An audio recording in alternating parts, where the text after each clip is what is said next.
আজিৰ এই ভিডিঅ'ত আমি আলোচনা কৰিম যে গুৱাহাটী ইউনিভাৰ্চিটি ফালৰ পৰা যেহেতু ফাৰ্ষ্ট সেমিষ্টাৰৰ ৰিজাল্টটো ডিক্লেয়াৰ কৰিছে সো বহুতে ভালকে ৰিজাল্টটো চাব পাৰিছা বা ইয়াৰ মাজত কিছুমান ছাত্ৰ-ছাত্ৰী মানে ফাৰ্ষ্ট সেমিষ্টাৰটো ক্লিয়াৰ নহল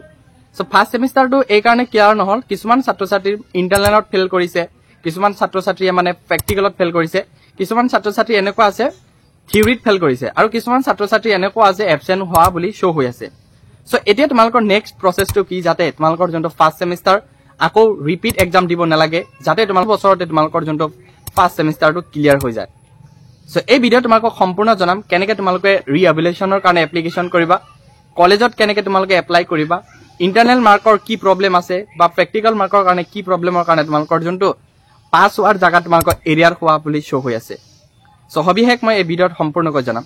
মই গুলজাৰ আৰু আপোনালোকে চাই আছে আসাম কুইক চেনেলটো যদি আপোনালোকে এই চেনেলটো নতুনকৈ আহিছে তেন্তে চেনেলটো সাবস্ক্ৰাইব কৰিব বেল আইকনটি বিঅল কৰি দিব যাতে সকলো ধৰণৰ নটিফিকেশন ভিডিঅ আপোনালোকে অতি সোনকালে পাই যায় সো এতিয়া কথাটো হল যে যেতিয়া তোমালোকে ৰিজাল্টটো চাইছিলা তেতিয়া তোমালোকৰ যোনটো মাৰ্কশিট আছিল সেই মাৰ্কশিটত কিছুমান ছাত্ৰ-ছাত্ৰী এনেকুৱা আছিল যে তোমালোকৰ যোনটো আইএন বুলি শো হৈ আছিল ওপৰত সো মই তোমালোকক দেখুৱাই দি আছো আইএন মানে ইন্টাৰনেল মাৰ্ক যেতিয়া তোমালোকক কলেজত কিবা কৰিব দিছিল হোমৱৰ্ক কৰিব দিছিল বা সেশনাল দিছিল সো এইবোৰ মাৰ্ক তোমালোকক কি কৰা আছিল ইনক্লুড কৰা আছিল সো এইবোৰ মাৰ্ক যদি তোমালোকৰ সেই টিচাৰ জনে যদি দিয়া নাছিল তেন্তে সেই যোনটো গুৱাহাটী ইউনিভাৰ্চিটিত মানে তেওঁলোকক কি নকৰিলে এন্ট্ৰি নকৰিলে সো এন্ট্ৰি নকৰাৰ ফলত তোমালোকৰ মাৰ্কশিটত এতিয়া তোমালোকক কি কৰাইছে ইন্টাৰনেল মাৰ্কটো ফেল হোৱা বুলি শো হৈ আছে তোমালোকে যদি ফাৰ্ষ্ট সেমিষ্টাৰটো ক্লিয়াৰ হ'ব খোজা তেন্তে তোমালোকৰ তিনিটা বস্তু হ'ব লাগিব যদি তোমালোকে ফাৰ্ষ্ট সেমিষ্টাৰটো ক্লিয়াৰ হ'ব খোজা তেন্তে প্ৰথমে তোমালোকে ইন্টাৰনেল প্ৰেক্টিকেল আৰু থিওৰিত এই তিনিটা সাবজেক্টত তোমালোকে পাস হ'ব লাগিব 5 মাৰ্ক হ'ব লাগিব সো তেতিয়া তোমালোকৰ যোনটো এছজিপি বা সিজিপি টো শো হ'ব সো এতিয়া আৰু এটা মেজৰ প্ৰবলেম হ'ল বহুত ষ্টুডেন্ট এনেকুৱা আছিল যে এবসেন্ট হোৱা বুলি শো হৈ আছে কিন্তু তেওঁলোকে এক্সামটো দিছিল যদি এই প্ৰবলেমটো আহিছে যদি তোমালোকে এক্সামটো দিছা তথাপি যদি এবসেন্ট আহিছে তেন্তে অতি সোনকালে তোমালোকে কি কৰিব লাগিব কলেজত তোমালোকে এখন এপ্লিকেশন দিয়া এপ্লিকেশন বা যোনটো কলেজৰ যোনটো প্ৰিন্সিপাল হয় এই প্ৰিন্সিপালৰ লগত তোমালোকে লগ কৰা যে আমি এবসেন্ট নাছিলো তথাপি আমাৰ মাৰ্কশিটত এবসেন্ট আহিছে সো কলেজ কৰ্তৃপক্ষ অতি সোনকালে তোমালোকক যোনটো প্ৰবলেম হয় এইটো সলিউশন কৰিব সো এতিয়া যোনবোৰ ছাত্ৰ-ছাত্ৰীৰ ৰিজাল্টটো এৰিয়াৰ হোৱা বুলি শো হৈ আছে এৰিয়াৰ অপশনটো শো হৈ আছে বা পাস হোৱা নাই বা পাস বুলি অপশন কোনো ধৰণৰ অপশন নাই তেওঁলোকে কি কৰিবা যেনেকুৱা তোমালোকে ৰিজাল্টটো চাবলৈ যেনেকুৱা ষ্টুডেন্ট লগইন কৰিছিলা সেই ষ্টুডেন্ট লগইনত যাই কিনে তোমালোকৰ ৰিএভ্যালুয়েশনৰ কাৰণে এপ্লাই কৰিব লাগিব ৰিচেকিংৰ কাৰণে এপ্লাই কৰিব লাগিব যদি তোমালোকৰ থিওৰিত বা যদি প্ৰেক্টিকেল বা যোনটো ইন্টাৰনেল মাৰ্ক যদি তোমালোক কিবা মিস্টেক আছিল বা যদি তোমালোকে থিওৰিত যদি ফেল কৰিছিলা যদি মাৰ্ক লৈ কিবা প্ৰবলেম আছে তোমালোকৰ মাৰ্কটো আকৌ ইনক্ৰিজ হলে তোমালোকৰ যোনটো বেক আহিছে বা যোনটো এৰিয়াৰ হোৱা বুলি আহিছে তোমালোকৰ যোনটো ফাৰ্ষ্ট সেমিষ্টাৰটো ক্লিয়াৰ হ'ব যদি তোমালোকৰ মাৰ্কটো ইনক্ৰিজ হয় যদি তোমালোকে এইবোৰ প্ৰসেছ তোমালোকে হাতত লোৱা বা এইবোৰ প্ৰসেছ যদি কমপ্লিট কৰা সো কেনেকৈ কৰিব লাগে মই এতিয়া লাইভ প্ৰসেছ দেখুৱাই আছো ভিডিঅটো তোমালোকে প্ৰথমে কি কৰিব লাগিব ষ্টুডেন্ট লগইন কৰিব লাগিব ষ্টুডেন্ট লগইন কৰাৰ কাৰণে তোমালোকৰ ডেসক্ৰিপচনত লিংক আছে সো তাৰ পৰা তোমালোকে লগইন কৰিবা সো মই এটা ষ্টুডেন্টৰ লগইন কৰি আছো সো ইয়াতে তোমালোকে চাব পাৰিছা যে user name and password user নেমটো নিজৰ ইমেইল আইডি বা নিজৰ নাম বা নিজৰ মোবাইল নাম্বাৰটো হ'ব পাৰে বাকি তোমালোকৰ ইয়াৰ পাছৱৰ্ডটো হ'ল নিজৰ ডেট অফ বাৰ্থ আৰু এইটো ফৰমেটত তোমালোকে লিখিব লাগিব সো এইখিনি দিয়াৰ পিছত যোনটো কেপচাৰ শো হৈ আছে কেপচাৰটো দিবা বাকি যদি তোমালোকৰ ইউজাৰ নেমটো পাহৰি যোৱা তেন্তে ইয়াৰ পৰা ক্লিক কৰি কিনে তোমালোকৰ নিজৰ ইউজাৰ নেমটো চাব পাৰিবা সো মই এতিয়া কি কৰিম এটা ষ্টুডেন্টৰ লগইন কৰিম আৰু সেই ষ্টুডেন্টজনৰ কি কৰিম ৰিএভ্যালুয়েশনৰ কাৰণে একেবাৰে লাইভ প্ৰসেছ কেনেকৈ এপ্লাই কৰিব লাগে সেইটো দেখুৱাবলৈ চেষ্টা কৰিম সো ভিডিঅটো সম্পূৰ্ণকৈ চাবা স্কিপ নকৰাকৈ সো মই এতিয়া ষ্টুডেন্ট এজনৰ লগইন কৰিলো সো লগইন কৰাৰ পিছত তোমালোকে তলত স্ক্ৰল ডাউন হ'বা ইয়াতে যদি তোমালোকে ক্লিক কৰা নিজৰ ৰিজাল্টটো চাব পাৰিবা সো মই আজি ৰিজাল্ট নাচাওঁ সো আজি তোমালোকক এপ্লাই ৰিএভ্যালুয়েশন কেনেকৈ কৰিব লাগে সেইটো দেখুৱাম সো তোমালোকে তলত স্ক্ৰল ডাউন হোৱাৰ পিছত যোনটো তলৰ যোনটো এনেকুৱা আছে apply for reevaluation click here to apply so মই কি কৰিম ইয়াতে ক্লিক কৰিম সো তোমালোকে তেনেকৈ ক্লিক কৰিবা সো ইয়াত যোনটো গাইডলাইন আছে টাইপ অফ ৰিএভ্যালুয়েশন এপ্লিকেশন কি টাইপ আছে তোমালোকৰ যোনটো প্ৰথম যোনটো অপশন আছে ইয়াতে যদি তোমালোকে চাব বিচাৰা যে application for obtaining only photocopy of answer sheet without reevaluation যদি তোমালোকৰ কোনো ধৰণৰ ৰিএভ্যালুয়েশন কৰিব নালাগে যাত যদি তোমালোকৰ এনসাৰ শিট লাগে তেন্তে তোমালোকে প্ৰথম অপশনটো ক্লিক কৰিবা আৰু ইয়াৰ কাৰণে তোমালোকক 220 এটা পে কৰিব লাগিব বাকি সেকেন্ড নম্বৰ অপশনটো তোমালোকে যদি চাব বিচাৰা সেকেন্ড নম্বৰ অপশনত ইয়াতে ধুনিয়াকৈ লিখা আছে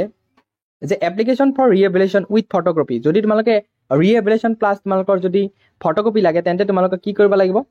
550 পে কৰাৰ পিছত তোমালোকৰ হেটো সাকসেস হ'ব বাকি 3 নম্বৰ যোনটো অপশন আছে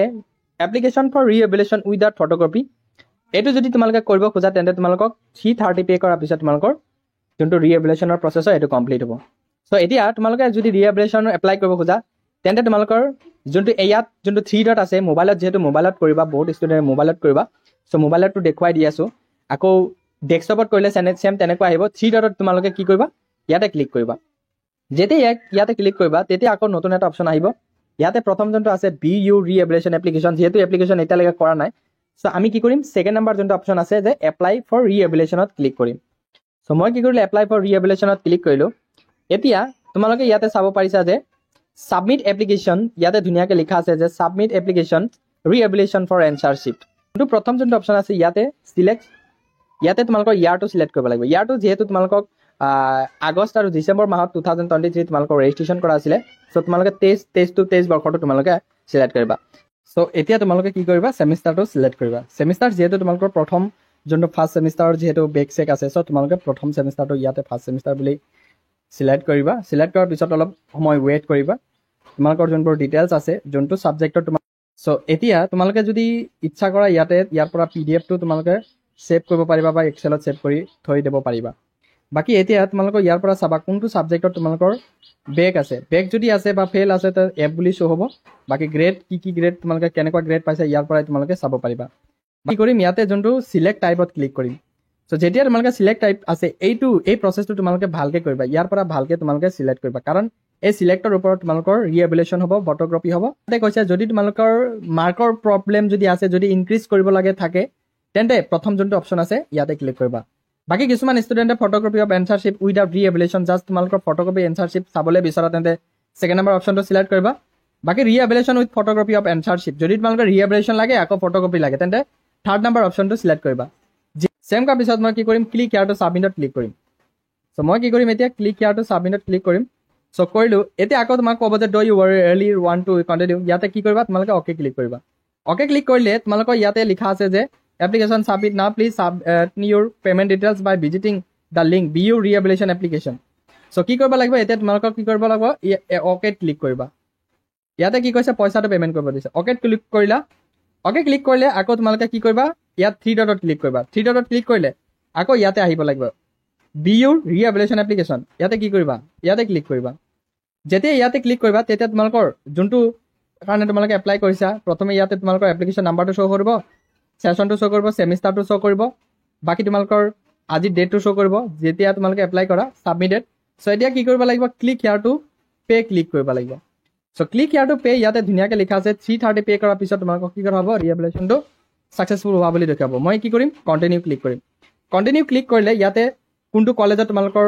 পঢ়ি আছা সকলো ষ্টুডেণ্টৰ নাম সকলো শো হ'ব ইমেইল এড্ৰেছ সকলো শো হ'ব তোমালোকে কি কৰিবা পে থট পেমেন্ট ইয়াতে ক্লিক কৰিবা ক্লিক কৰাৰ পিছত click here to payment so মই কি কৰিম গ্ৰীনত ক্লিক কৰিম গ্ৰীনত ক্লিক কৰাৰ পিছত do you really want to continue payment ইয়াতে ওকে ক্লিক কৰিবা ওকে ক্লিক কৰিলে তোমালোকক গুৱাহাটী ইউনিভাৰ্চিটিৰ যোনটো বিলডেক্স যোনটো লিংক হয় সেই লিংকত লৈ যাব তোমালোকে ইয়াৰ পৰা এতিয়া net banking credit card debit card QR wallet UPI so এইকেইটা মাধ্যমৰ জৰিয়তে তোমালোকে পেমেন্টটো কৰিব পাৰিবা বাকি ইয়াতৰ মাৰ্চেণ্ট নেমটো গুৱাহাটী ইউনিভাৰ্চিটি থাকিব সো যেহেতু এতিয়া সকলোৰ হাতত এতিয়া UPI পেমেন্টছ আছে সো কি কৰিবা UPI পেমেন্টছ বা QR কোডত তোমালোকে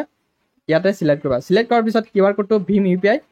কৰিলে তোমালোকৰ মেক পেমেন্টত ক্লিক কৰিবা মেক পেমেন্ট ক্লিক কৰিলে এনেকুৱা আহিছে ইয়াতে এতিয়া স্ক্যান কৰিলে তোমালোকৰ পেমেন্টটো সাকসেসফুল হৈ যাব 4 মিনিটৰ আগতে তোমালোকে কৰি ল'বা বাকি যদি UPI পেমেন্ট কৰিব খোজা UPI ক্লিক কৰিবা এনেকৈ কৰিবা তোমালোকৰ ৰিএভ্যালুৱেশ্যনৰ প্ৰসেসটো সাকসেসফুল হৈ যাব আৰু 15 দিনৰ পিছত তোমালোকৰ ৰিজাল্টটো আকৌ চাব পাৰিবা